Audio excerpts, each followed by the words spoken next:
Bonsoir à tous, monsieur le maire, bonsoir. Je souhaite avant tout vous remercier, monsieur Magnier-Berton, pour votre invitation, puisque c'est la première année où des étudiants de droit participent. Alors, je vais vous parler au nom du collectif d'étudiants du Master 1 de droit public, qui s'est, dès la prise de votre arrêté, intéressé au sujet du spectacle de Dieudonné. Donc, je vais rappeler les faits pour le public. Vous avez pris le 13 septembre un arrêté municipal en vue d'interdire le spectacle de Dieudonné, faisant valoir un risque de trouble à l'ordre public. Le juge administratif l'a suspendu 23 octobre, puisque l'interdiction du spectacle a été jugée comme disproportionnée au regard des risques de troubles évoqués. Ce faisant, le spectacle La Guerre a pu se dérouler le samedi 28 octobre sans la moindre violence. Monsieur le maire, notre question est la suivante.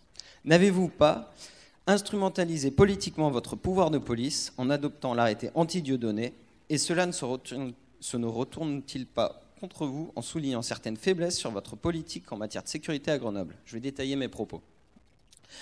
D'abord, aviez-vous, vous et vos services juridiques, conscience de la fragilité de cet arrêté, notamment au regard de la liberté d'expression? N'avez-vous pas finalement fait plus de publicité à Dieudonné? N'aurait-il pas mieux valu laisser soutenir le spectacle en toute discrétion et sur surveillance étroite surveillance policière? Ceci amène aussi la question de l'insuffisance que vous évoquez des moyens de police à votre disposition et le constat soulevé par vos avocats d'une ville en proie à des violences que la police ne serait même plus en mesure d'endiguer correctement. Revenons rapidement sur les compétences du maire à ce propos. En droit administratif, on utilise la métaphore de la double casquette. La première, donc c'est celle du maire que tout le monde connaît, donc un élu local avec son programme, et la seconde, c'est celle du maire comme autorité déconcentrée, c'est-à-dire un homme d'État avec des compétences telles que le pouvoir de police. En tant qu'agent d'État, donc, monsieur le maire, vous pouvez et devez prendre des mesures de police pour assurer la sécurité des habitants.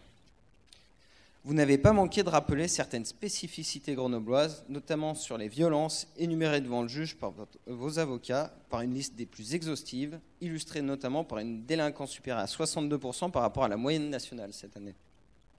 Citation du Premier ministre M. Cazeneuve. Vous allez répondre que c'est la compétence du préfet.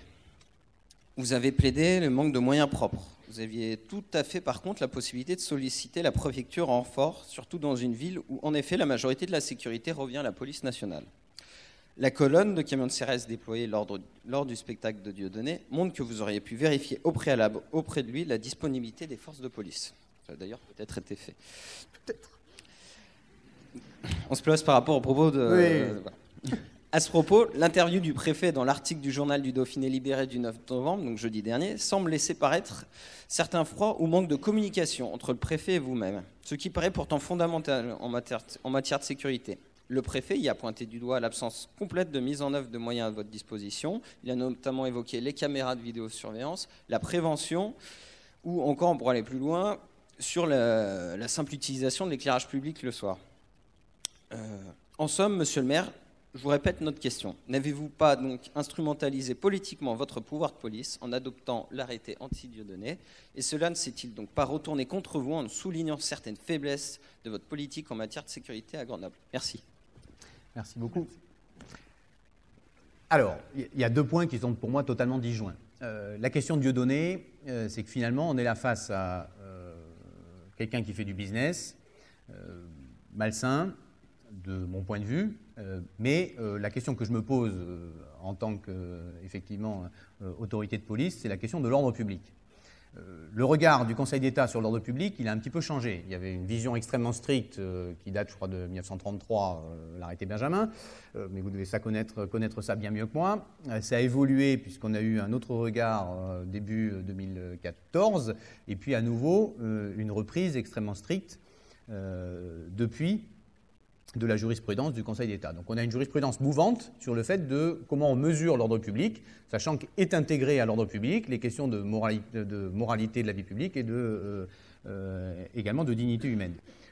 Mon arrêté sur Dieudonné, il est juste de dire, nous sommes dans un climat ici politique qui est tendu, hein, on a à la fois les événements qu'on a pu vivre récemment sur les incendies de gendarmerie, mais qu'on a vécu au printemps sur les voitures du centre communal d'action sociale. On a toutes les rumeurs qui traînent, qui ont visé à exciter le climat, sur les arbres qu'on couperait pour chauffer la ville, sur mon supposé déménagement, sur la gale à Grand Place, sur tout ça, j'en passe et des meilleurs. Donc il y a un climat qui est tendu, et on a en juin une manifestation, un meeting politique qui s'est extrêmement mal placé, puisqu'il y a eu des confrontations en centre-ville. Donc mon arrêté, il est posé là-dessus. Voilà. Est-ce que je sais qu'il est fragile? Oui, je sais qu'il est fragile. Est-ce que je sais que je vais perdre ou pas? Je pense qu'il y a une petite chance, puisque la jurisprudence est mouvante et que là-dessus, on voit qu'elle bouge un peu ces dernières années. Est-ce que c'est intéressant de porter ce débat-là? Oui, parce que je ne crois pas que, d'ailleurs, Dieudonné a perdu depuis 2 affaires. Il s'est fait expulser de son théâtre à Paris, et puis il a maintenant le fisc aux fesses. Donc on est sur une dérive. Voilà. Je mets ça de côté, mais pour moi, c'est un aspect que j'assume totalement. La question de la connexion avec la politique de sécurité à Grenoble, elle est tout autre. Mais ça, c'est notre travail permanent. Alors, on s'est permis de le faire parce que vos avocats ont plaidé bien sûr. que la ville, je caricature, mais pas loin, et en fait, comme je l'ai dit, en proie de telle violence que les forces de sécurité, la police ne peut faire son travail. C'est pour ça, il y a un lien direct. C'est là. Vous avez lu? Oui, il y a un lien direct. C'est 2 choses différentes. Oui et non. Vous avez en fait vous, vos services, vos avocats, amenez directement, fait un lien de causalité entre les 2 choses, en fait. On a fait le lien de causalité sur le fait qu'au mois de juin, la manifestation, il n'y avait pas assez de forces de police, effectivement, pour contenir les 2 parties, et que ça a dégénéré avec des dégâts en plein centre-ville. Voilà. Oui, c'est factuel. C'est là-dessus qu'on s'est basé. Sur le reste, le préfet, vous avez lu son interview, il dit sur la vidéosurveillance, il regrette qu'on ne le fasse pas. Il dit qu'il y a des études qui montrent qu'effectivement ça ne marche pas, mais moi, mon bon sens me dit que ça marche. Ok, moi je fais des politiques publiques non pas sur mon bon sens, mais sur effectivement des études. Les études, elles disent qu'elles ne marchent pas dans l'espace public, elles marchent dans le tramway, vous en voyez, elles marchent dans le bus, vous en voyez, elles marchent dans les locaux privés, nous en avons, moi en tant que président d'Actis, j'en mets, mais de fait, elles ne marchent pas sur l'espace public. Si vraiment l'État voulait le faire, libre à lui, il peut prendre la compétence et le faire. Il dit que ça sert à la justice, c'est son domaine, et que ça sert éventuellement à ses forces de police, c'est son domaine. Donc là-dessus, je veux dire, si jamais vraiment il disait moi je pense que c'est indispensable, ce qui serait de mon sens délirant puisque les études montrent encore une fois que ce n'est pas efficace dans l'espace public, il pourrait dire ok, on y va, c'est moi qui le fais. Il s'appuie aujourd'hui sur les collectivités. Du coup, je vais faire ma deuxième intervention. Donc, pour repartir sur ce préfet, si vous, au vu de tout cela, vous êtes porté volontaire pour l'octroi de la police, donc du quotidien. Merci. Et du coup, le préfet lui a mis au point de doigt, c'est pour ça notamment qu'on parle de la sécurité, sur le côté donnant-donnant et entre guillemets, donc, politiquement, on pourrait parler de chantage, mais au moins la mise en œuvre de certaines choses pour l'octroi de celle-ci. C'est pas, ce ne sera pas gratuit, c'est là-dessus qu'on aimerait vous entendre. Écoutez, j'ai obtenu 30 policiers supplémentaires de la part de Bernard Cazeneuve quand il était ministre de l'Intérieur, sans chantage, sans donnant-donnant, ni de ma part, ni de la sienne. Et je pense que nous avons une réunion demain sur la police du quotidien. Ça m'étonnerait que le ministre de l'Intérieur, Gérard Collomb, vienne me voir en me disant « je veux bien te mettre des effectifs en plus », si tant est qu'il y ait des effectifs en plus, mais uniquement si... Alors, il pourrait dire la police, mais uniquement si tu abandonnes ta politique d'énergie verte ou si tu abandonnes ta politique vis-à-vis des migrants ou de je ne sais pas quoi. L'État ne fait pas de chantage comme ça. Et nous faisons de la prévention. D'ailleurs, avec la politique métropolitaine, nous avons ramené de la politique de prévention dans le centre-ville qui avait été supprimée par le département. Nous avons une des polices municipales les plus importantes de France en termes de nombre d'agents par habitant, il faut le dire. Ils sont extrêmement professionnels. J'ai tourné encore avec eux l'autre nuit, certains, ou j'ai peut-être croisé certains, dans ce périple de nuit. Nous agissons donc sur la prévention, sur la sécurité, sur la coordination. Je rencontre le préfet régulièrement. On a une réunion encore demain, mais on se rencontre régulièrement. Ma première adjointe, Elisa Martin, qui travaille sur ce sujet, rencontre la directrice départementale de la sécurité publique tout le temps. On pointe les points durs, on essaie de se coordonner au mieux. Nous avons refait une convention de coordination entre la police municipale et la police nationale. Et tout ça s'appuie sur un travail de terrain, qui est des conseils locaux de sécurité et de prévention de la délinquance, qui sont dans les 6 secteurs de la ville, dans lesquels participent l'adjoint du secteur, la police municipale, les assos de prévention, la justice, et on fait une coordination en disant là, il y a le jeune machin qui est en train de basculer, etc. Donc le travail il est fait de façon complète, et effectivement, on ne cède pas à la pression médiatique de dire comme il y a des problèmes, et il y a des problèmes, ils sont dramatiques, et finalement, mettons des caméras, dépensons de l'argent juste pour montrer qu'on fait quelque chose. Ça ne marche pas, mais au moins, on montrera qu'on fait quelque chose. Ce n'est pas notre politique. Merci. Bien. Notre jury.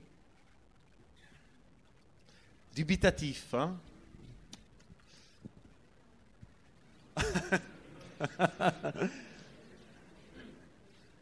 Oui.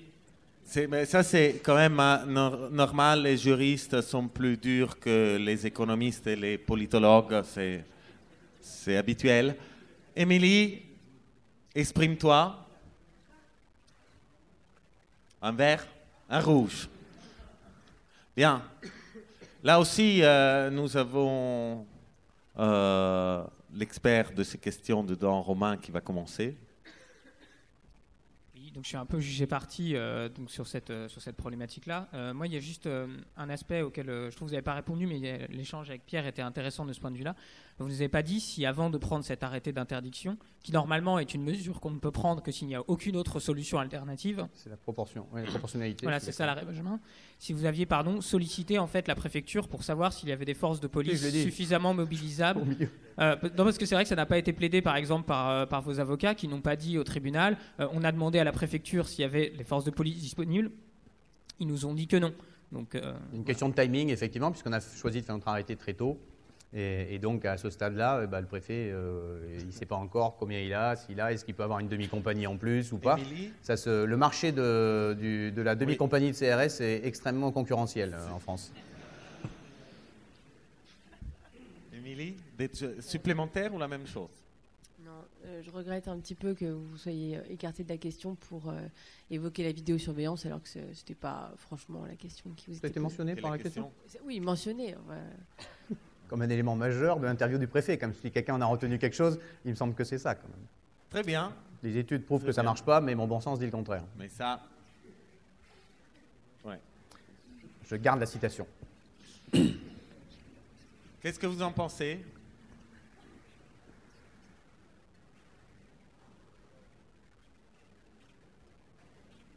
Pierre, qu'est-ce que vous voyez?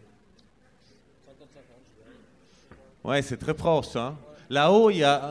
Ouais, non, 50-50. Ouais. 50-50. Ouais. OK. Ça fait débat.